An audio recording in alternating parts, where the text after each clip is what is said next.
Welcome to our channel. This is doctor R B Sudha. ఇప్పుడు మనం మాట్లాడుకోబోయేది ఏంటంటే మార్చ్ రాశి ఫలితాలు, నెల ఫలితాలు ఎలా ఉన్నాయో చూద్దాము. అంతకన్నా ముందు మనం ఎప్పుడు మాట్లాడుకునేది ఏంటంటే గోచార రీత్యా. ఎందుకంటే గోచార రీత్యానే ఒక్కొక్క రాశికి ప్రెడిక్షన్స్ అనేవి చెప్పడం జరుగుతుంది, ఫలితాలు అనేవి చెప్పడం జరుగుతుంది. కనుక ఫస్ట్ ఎక్కడెక్కడ ఏ గ్రహాలు ఉన్నాయో చూద్దాము. అందరికీ తెలిసిన విషయం ఏంటంటే 9 గ్రహాలు ఉన్నాయని తెలుసు. కానీ మోస్ట్ ఇంపార్టెంట్ ఏమవుతోంది ఈ నెలలో మార్చ్ 2025లో ఏమవుతుందో చూద్దాము. అన్నిటికన్నా మేజర్ ప్లానెట్ అంటే ఏంటంటే శని గ్రహం మూవ్ అవుతున్నారు. ఎక్కడికి? మీనానికి మూవ్ అవుతున్నారు మార్చ్ 29th. అలాగే ఏంటంటే జూపిటర్ మనకి తెలిసిందే రిట్రోగ్రేషన్ నుంచి డైరెక్ట్ అయ్యారు ఫిబ్రవరి నెలాఖర పోయిన నెల. ఆయన వృషభంలోనే ఉన్నారు. అలాగే రాహు ఏమో మనకి మీనంలో ఉన్నారు, కేతు ఏమో మనకేమో కన్యలో ఉన్నారు. అదొకటి కాకుండా ఈ నెల ఇంకోటి మేజర్ థింగ్ ఏంటంటే కుజుడు ఏమో రిట్రోగ్రేషన్ నుంచి డైరెక్ట్ అయ్యారనమాట. అదొకటి కాకుండా సన్ అన్నిటికన్నా మేజర్ ప్లానెట్ మనం ఎప్పుడు మాట్లాడుకుంటూ ఉంటాము. గోచార రీత్యా ఆయన మార్చ్ 14th మీన రాశికి ప్రవేశిస్తున్నారనమాట. అలాగే మనం చూసాము అంటే వీనస్ ఏంటంటే రిట్రోగ్రేషన్కి వస్తున్నారు. అలాగే కంబషన్ కూడా అవుతుంది.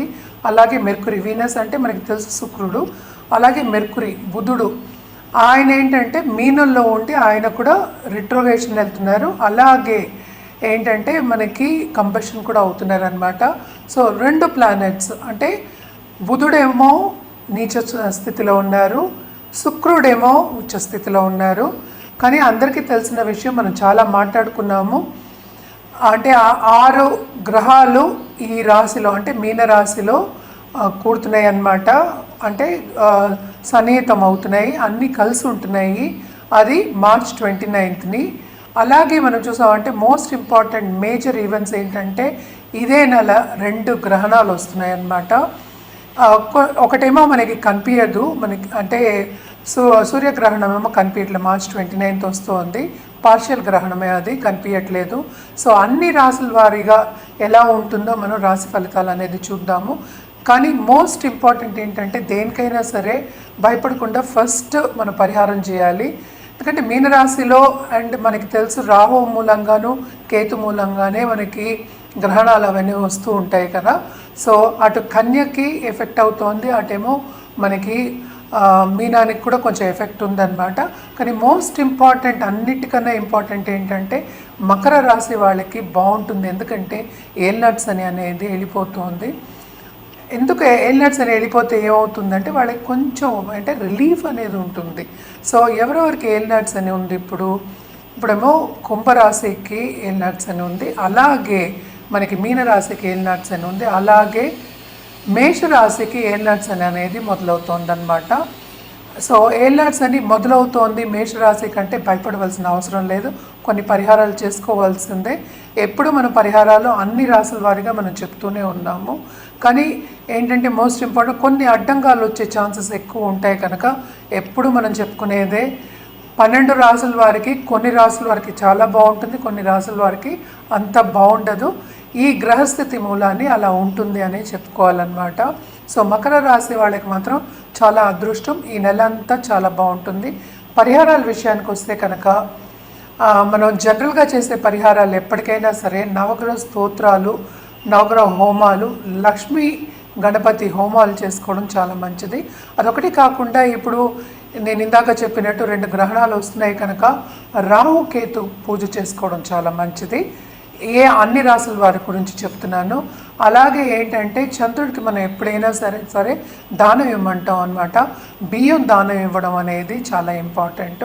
సో ఎప్పుడు మనం మాట్లాడుకున్నట్టు మొదటి రాశి మేష రాశి వాళ్ళకి ఎలా ఉందో చూద్దాం. ఇప్పుడు మనం మాట్లాడుకోబోయేది కన్యా రాశి వాళ్ళ గురించి. కన్యా రాశి వాళ్ళకి మార్చ్ 2025 రాశి ఫలితాలు ఎలా ఉన్నాయో చూద్దాం. ఈ రాశి వాళ్ళకి కూడా తప్పక కెరీర్ డెవలప్మెంట్ అనేది ఉంటుంది. కొంతవరకు ఏంటంటే నిరుద్యోగులకి ఉద్యోగ అవకాశం వస్తుంది. అలాగే ఏంటంటే ప్రమోషన్స్ కూడా వచ్చే ఛాన్సెస్ ఉన్నాయి. కానీ ఉద్యోగం పోయి ఇంట్లో కూర్చున్న వాళ్ళకి ఈ నెల కొంతవరకు ఇబ్బందులు వచ్చే ఛాన్సెస్ ఎక్కువ కనిపిస్తున్నాయి అన్నమాట. ఎందుకంటే శని కూడా చేరుతున్నారు towards end of this month. So తప్పక కొన్ని ఇబ్బందులు పడతారు వాళ్ళు చేసే పనిలో అని చెప్పాలి. అలాగే మనం చూసాము అంటే సెకండ్ లార్డ్ ఏమో ఎగ్జాల్టేషన్లో ఉన్నారు 7th. సో తప్పక వీళ్ళ పార్ట్నర్షిప్ బిజినెస్ కానీ లైఫ్ పార్ట్నర్స్ కానీ చాలా బాగుంటుంది అని చెప్పాలి. అండ్ ఆల్సో ఏంటంటే తోబుట్టువులకి కూడా చాలా బ్రహ్మాండంగా ఉంటుందని చెప్పాలి. అండ్ ఆల్సో మనం చూసాము అంటే థర్డ్ లార్డ్ ఏమో 10th పడున్నారు కనుక కొన్ని ఇబ్బందులు అంటే వాళ్ళకి బాధ్యతలు అనేవి చాలా ఎక్కువ ఉంటాయి. ఆ బాధ్యతలు సరిగా నిర్వహించకుండా వాళ్ళు కొంచెం శ్రమపడే ఒక మంత్ కింద తీసుకోవాలన్నమాట. ఎందుకంటే యాంగ్జైటీ అనేది చాలా ఎక్కువ ఉంటుంది. అండ్ ఆల్సో విపరీతమైన ఖర్చు అనేది కనిపిస్తుంది అనమాట.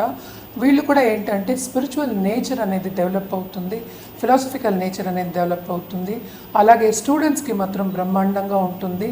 దూరపు దేశం వెళ్ళి చదువుకోవాలి అనుకునే వాళ్ళందరికీ తప్పక దూరపు దేశం వెళ్ళడం జరుగుతుంది, చదువుకోవడం అనేది జరుగుతుంది, ఆ దిశగా నడవడం అనేది జరుగుతుంది. వాళ్ళకి కావాల్సిన సబ్జెక్ట్స్ వస్తాయి, వాళ్ళకి కావాల్సిన ప్లేస్లో వాళ్ళకి ఆపర్చునిటీస్ అనేవి వస్తాయి అన్నమాట. సో బాగుంటుంది. ఫైనాన్షియల్ స్టేటస్లో మాత్రం సేవింగ్ అనేది కొంతవరకు ఉండదు, కొంతవరకు మైనసే ఉంటుంది. కనుక ఎవరికి గబుకుని లోన్స్ ఇవ్వద్దా అనేది సూచన అన్నమాట.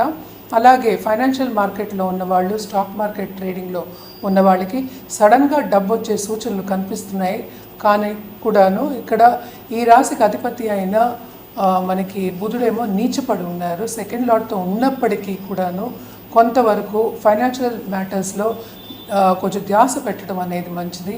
ఎస్పెషలీ అంటే ఫైనాన్షియల్ ప్లానింగ్ చేసుకోవడం చాలా చాలా మంచిదన్నమాట.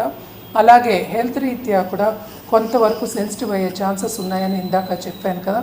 సో ఇంట్లో ఉన్న పెద్దలకి యూజువల్గా కొంతవరకు ప్రాబ్లమ్స్ వచ్చే ఛాన్సెస్ ఉన్నాయి. దాని మీద ఖర్చు పెట్టే ఛాన్సెస్ ఎక్కువ కనిపిస్తున్నాయి అన్నమాట. వీళ్ళు కూడా ఏంటంటే ధార్మిక క్షేత్రాలు సందర్శించే ఒక యోగం అనేది కనిపిస్తోంది. అలాగే ఏంటంటే శుభకార్యాల్లో పాల్గొంటారు. ఎందుకంటే 9th 7th లార్డ్ ఏమో 9th ఉన్నారు.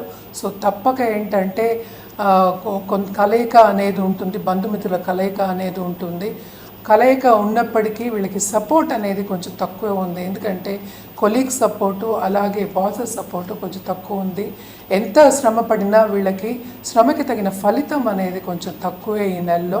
సో కన్యా రాశి వాళ్ళకి విపరీతమైన ఖర్చు అంటే ఏంటంటే ఒక ఇల్లు కొనడమో లేకపోతే ఇంటి నిర్మాణం కోసం ఖర్చు పెట్టడమో లేకపోతే ఏంటంటే ఒక కారు కొనడమో లేకపోతే రిపేర్స్ చేయడమో దానికి ఖర్చు ఎలా అవుతుందో తెలియకుండా ఖర్చు అవుతూ ఉంటుందన్నమాట. చాలా అధికమైన ఖర్చు.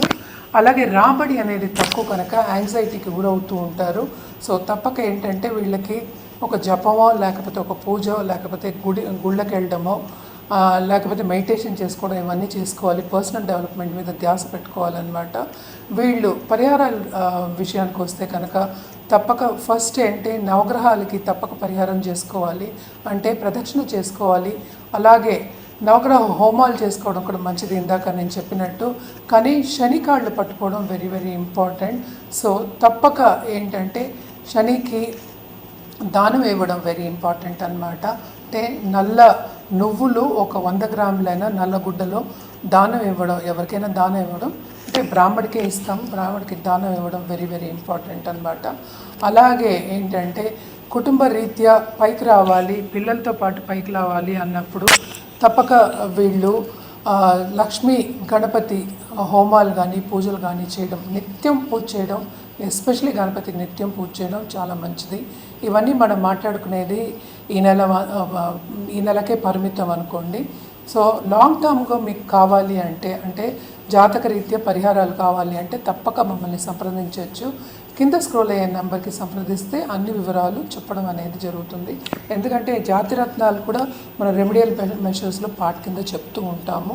సో ఇవన్నీ కావాలి అంటే వ్యక్తిగత జాతకం పరిశీలించుకోవడం వెరీ ఇంపార్టెంట్.